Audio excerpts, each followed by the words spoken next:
कर्मभुभृतां ज्ञातारं विश्वतत्त्वानां वन्दे तद्गुणलब्धये।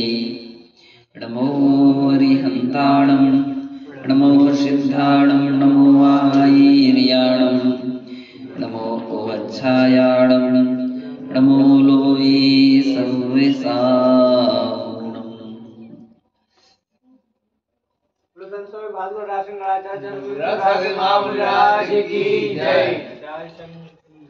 आठवां अध्याय मुख्यतः बंध के प्रधानता से अपने विषय का प्रतिपादन करता है। कर्मों का बंध के कारण क्या है, इस प्रश्न का समाधान पहले ही सूत्र में दिया है। तो बंध के कारण 5 हैं। वे इस प्रकार से हैं: मिथ्या दर्शना विरति प्रमाद कषायोगा बंध हेतवः। मिथ्या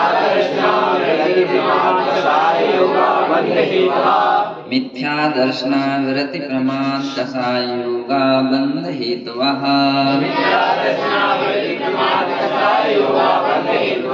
मिथ्या दर्शन ये पहला हेतु है। मिथ्या दर्शन के कारण कर्म का बंध होता है। मिथ्यात्व के कारण से व्यक्ति कर्म का बंध करता है। और मिथ्या दर्शन अविरति से भी कर्म का बंध होता है। व्रत जो धारी नहीं होते हैं, अव्रती हैं, तो वही कर्म का आश्रय होता है। प्रमाद, आलस्य, अनुत्साह, अरुचि रूप कार्य परिणामों से धर्म में अरुचि अथवा उस अनुत्साह, तो इन सब कारण से भी कर्म का आश्रय होता है। कषाय और 4 प्रकार की कषाय होती, इनसे भी कर्म का आश्रय होता है। योग से भी कर्म का आश्रय बंध होता है। तो ये 5 प्रकार के हेतु दिए हैं। अब इनकी क्रम भी महत्वपूर्ण है, क्योंकि पहले गुण स्थान में मिथ्यात्व पाया जाता है, इसलिए सबसे अधिक पहले मिथ्यात्व रखा है। इसके बाद चौथे गुण स्थान तक अविरति पाई जाती है, तो उसके बाद रखा है। फिर छठे गुण स्थान में प्रमाद पाया जाता है, तो अविरति के बाद प्रमाद रखा। कषाय 10वें गुण स्थान तक पाई जाती हैं, इसलिए उसके प्रमाद के बाद कषाय रखा। और योग 13वें गुण स्थान तक पाया जाता है, इसलिए लास्ट में योग रखा गया है। तो ऐसे इनके कर्म के बंध के कारणों को जानना चाहिए। प्रश्न है, बंध कहते किसे हैं? तो बंध की परिभाषा ये है: सा कषायत्वात् जीवः कर्मणो योग्यान् पुद्गलानादत्ते सा बन्धः।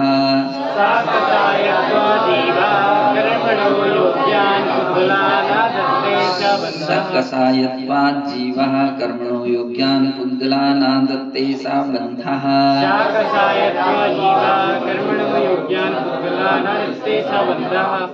जीवः जीव, सा कषायत्वात् कषायवान होने से, कषाय के कारण, योग्यान पुद्गलान कर्मणो योग्यान पुद्गलान आदत्ते, जो कर्म के योग्य पुद्गलों को ग्रहण करता है, उसका नाम बंध है।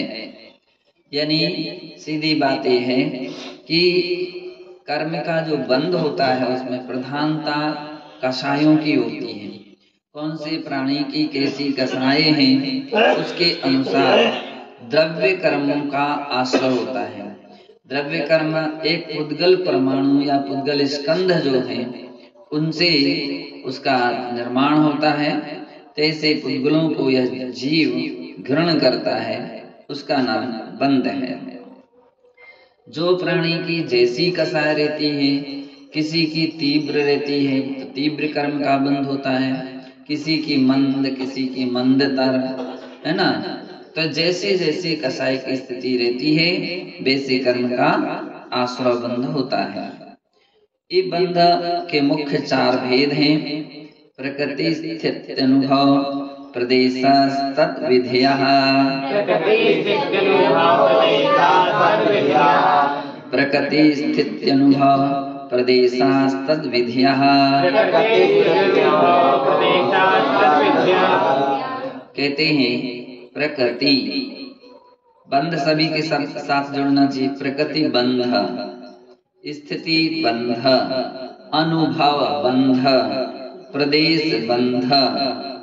तो इस प्रकार से ये 4 प्रकार का बंध होता है। यहाँ एक बात पर ध्यान रखना चाहिए, प्रायः लोग मिस्टेक क्या कर जाते हैं, प्रदेशास द्विविधा ऐसा पढ़ जाते हैं। तो ये द्विविधा है ही नहीं। यहाँ संधि विच्छेद करेंगे तो प्रदेशास तद विधिया, तो विधि यानी प्रकार, उसके इस प्रकार के ये 4 प्रकार हैं। और द्विविधा पढ़ लेगा कोई तो बिल्कुल अर्थ बिगड़ जाएगा। 4 भेद हैं और पढ़ेगा 2 भेद हैं, तो फिर द्विविधा नहीं है, कितना है, 4 प्रकार के भेद हैं। तो तद विधिया ऐसा जानना चाहिए।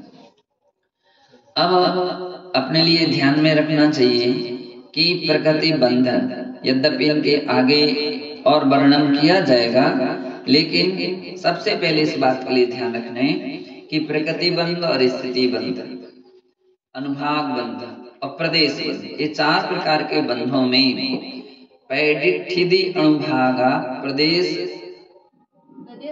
भेदाद तदो विदो बंधा जोगा पैड प्रदेशा ठिधि अनुभागा कसाय दो। कह रहे हैं प्रकृति बंध और प्रदेश बंध ये योग से होते हैं।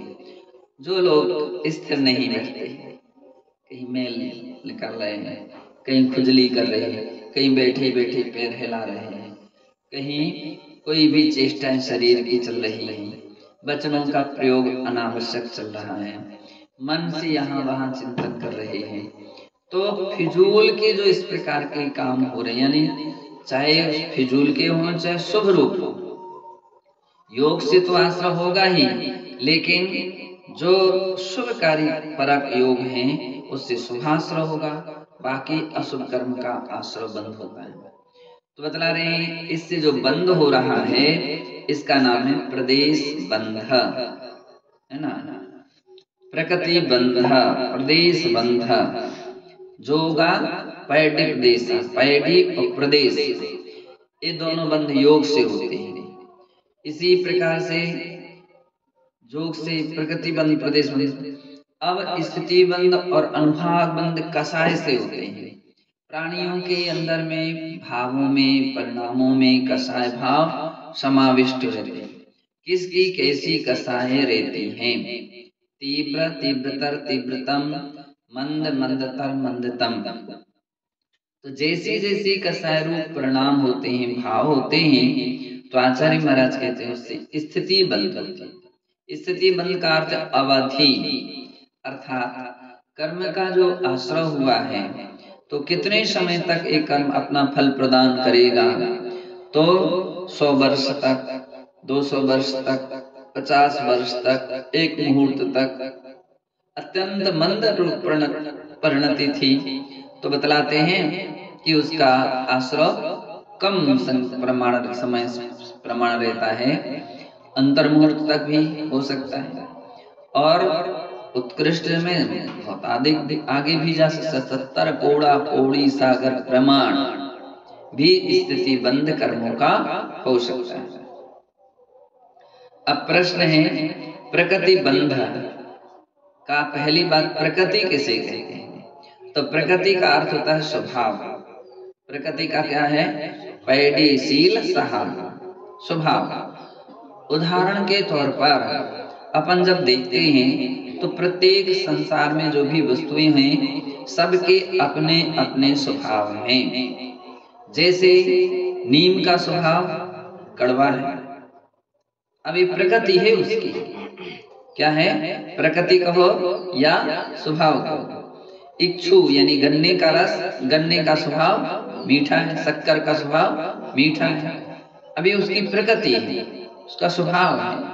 मिर्ची का स्वभाव सिरपरा है, स्वभाव है उसका। तो ऐसे कर्म के जो प्रकृतियां हैं उनका अपना अपना स्वभाव है।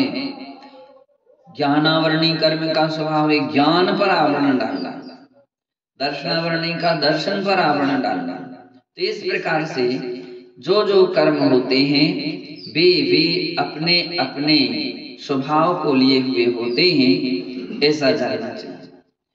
इसलिए वो प्रकृति कही जाती है।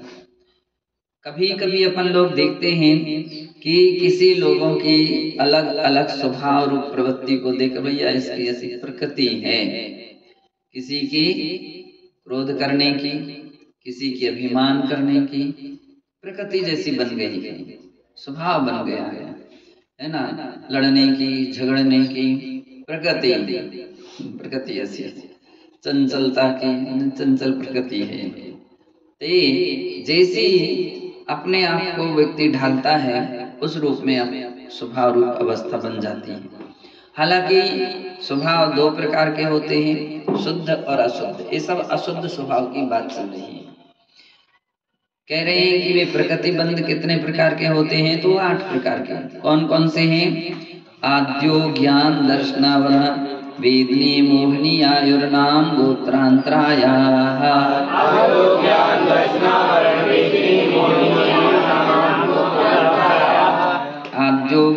दर्शनावरण वेदिनी मोहिनी आयुर्नाम गोत्रांतराया।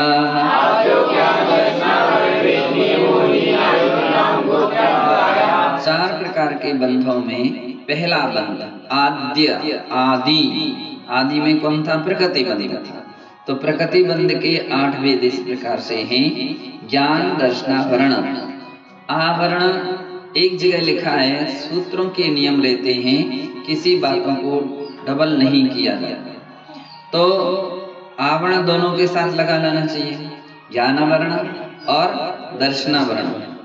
वेदनीय, मोहिनी, आयु, नाम, गोत्र और अंतराय, इस प्रकार से ये 8 प्रकार के जो कर्म हैं उनकी प्रकृति अपनी अपनी है। ज्ञानावरणी कर्म और कुछ दूसरे कर्मों का काम नहीं कर सकता है, वो अपना ही काम करेगा, ज्ञान पर आवरण डालना है, और कोई बगल बगल में क्या है कर्म से उसका कोई मतलब नहीं, ज्ञान पर ही आवरण डालेगा। दर्शनावरणी दर्शन पर ही आवरण डालेगा। इसी प्रकार से वेदनीय जो है वो अव्याबाधत्व पर ही अपना आवरण डालेगा। नाम कर्म सूक्ष्मत्व गुण पर आवरण डालेगा, अपना असर डालेगा। गोत्र कर्म ऊंच नीच पर अपना जो अगुरु लघु नाम का गुण था उस पर ही आवरण प्रभाव डालेगा। शक्ति पर अंतराय कर्म अपना असर डालता है, प्रभाव डालता है।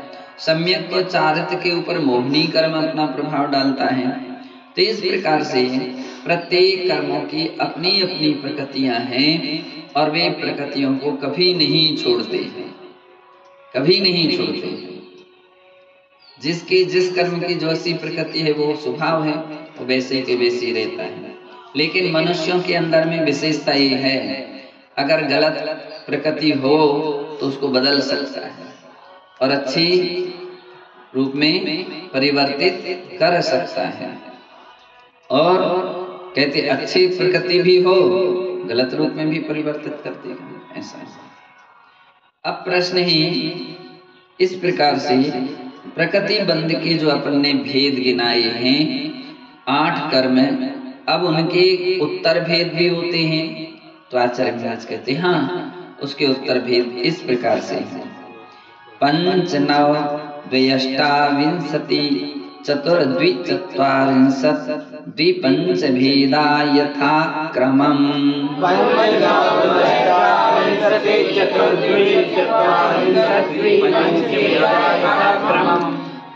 9 द्व्यष्टाविंशति चतुर्द्विचत्वारिंशत् द्विपंच भेदा यथा क्रमम्।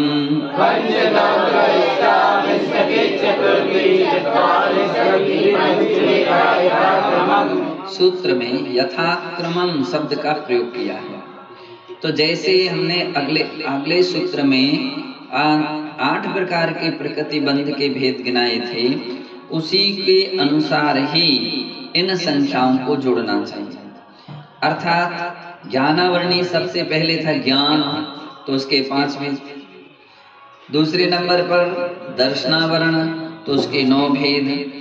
फिर वेदनी, उसके 2 भेद। फिर मोहिनी अष्टाविंशति, 28 भेद। और फिर मोहिनी आयु के 4 भेद। गोत्र के नाम कर्म के 244, 42। ये पिंड प्रकृति कहलाती, 42। वास्तविकता में 93 हो जाएंगे। कितने होंगे? 93 पिंड रूप में, यानी मुख्य भेदों को गिनाएंगे तो 42।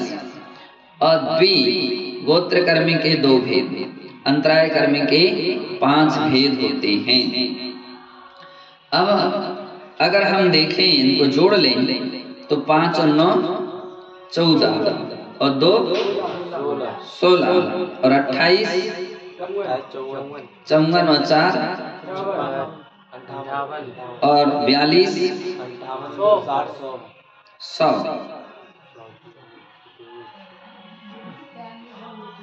सही हो गए? कहीं मिस्टेक तो नहीं हुई? अब यहाँ से कर लो, और इसके बाद 2, 42 के बाद 2, फिर से गिने 5 और प्लस 2, 5 और 2 7। अरे तुम ऐसी दुकान नहीं चलेगी। 5 और 2 7, 7 और 42 49, और 4 53, और 28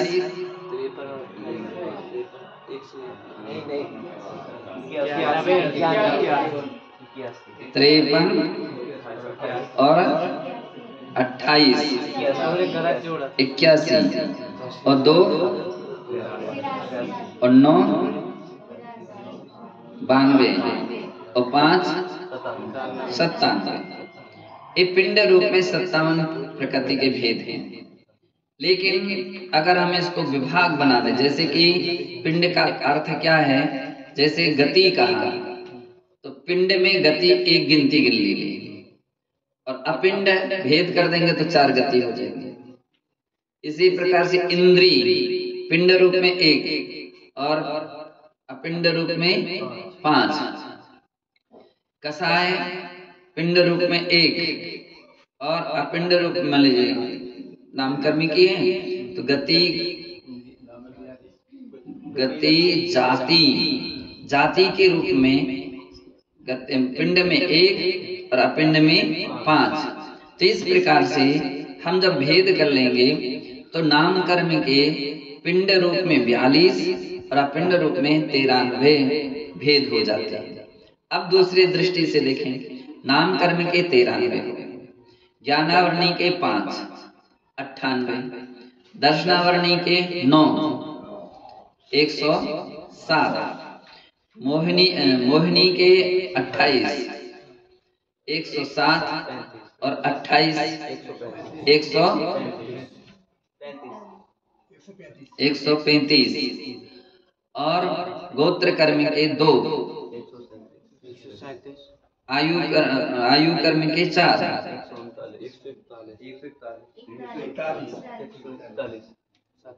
और अंतराय कर्म के 5, कहीं 46, और वेदनी के 2 148। इस प्रकार से भेदों को अपन को ध्यान में रखना चाहिए, पिंड रूप में और अपिंड रूप में। तो ये कर्मों के 148 भी भेद होते हैं।